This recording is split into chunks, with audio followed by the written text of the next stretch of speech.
코로나19 상황 살펴봅니다. 전 세계 확진자 수가 2,050만 명을 넘어섰습니다. 미국과 브라질은 신규 확진자가 각각 5만 명을 넘을 정도로 증가세가 여전합니다. 국내 확진자는 54명 늘었습니다.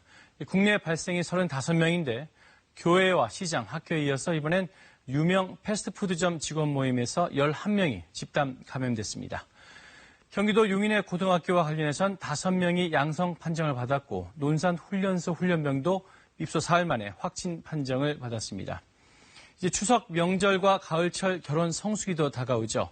정부가 이에 대비해서 결혼식장에 대한 방역 관리를 강화하기로 했습니다. 김민지 기자가 보도합니다. 서울 광진구에 있는 롯데리아 군자역점이 임시 폐쇄됐습니다. 지난 6일 서울 각지의 롯데리아 점포 직원 10명이 이곳에 모여 회의를 열었습니다.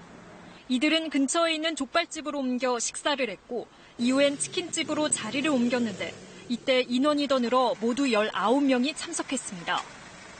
이 중 어제 첫 확진자가 나왔고 현재까지 최소 11명이 확진됐습니다. 역학조사 결과 이들은 장시간 회식을 하는 동안 마스크를 착용하지 않은 것으로 나타났습니다. 서울시는 즉각 대응반이 출동해 해당 보건소와 역학조사 및 접촉자 조사를 실시 중이며 해당 상가는 임시 폐쇄 조치하고 긴급 방역을 실시하였습니다. 경기도 용인에선 고교생들의 감염이 잇따랐습니다. 대지고등학교에선 1학년 같은 반 학생 2명이, 인근의 죽정고등학교에서도 1학년 학생 3명이 확진됐습니다. 이들 5명은 친구 사이로 지난 주말 PC방과 영화관, 노래방 등에서 함께 시간을 보낸 것으로 알려졌습니다. 두 학교는 즉시 등교 수업을 중단하고 원격 수업으로 전환했습니다. 고양시 반석교회를 거쳐 어린이집과 남대문 시장으로 전파된 집단 감염과 관련해서도 확진자 1명이 늘어났습니다.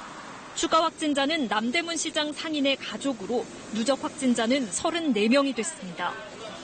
한편 방역당국은 가을철 결혼 성수기를 앞두고 결혼식장 뷔페를 고위험시설로 추가 지정했습니다. 장례식장도 관리자 배치가 의무화되고 QR코드 전자출입명부가 도입됩니다. 결혼식장에 대해서도 전자출입명부 권고, 방역수칙 안내방송 등을 실시하고 축의금 온라인 송부와 식사보다 답례품 제공 등 생활방역 홍보도 강화해 나갈 계획입니다. 이와 함께 보수단체들이 준비하고 있는 광복절 집회와 관련해 서울시는 집회를 취소하지 않을 경우 집회 금지 명령을 내리겠다고 밝혔습니다.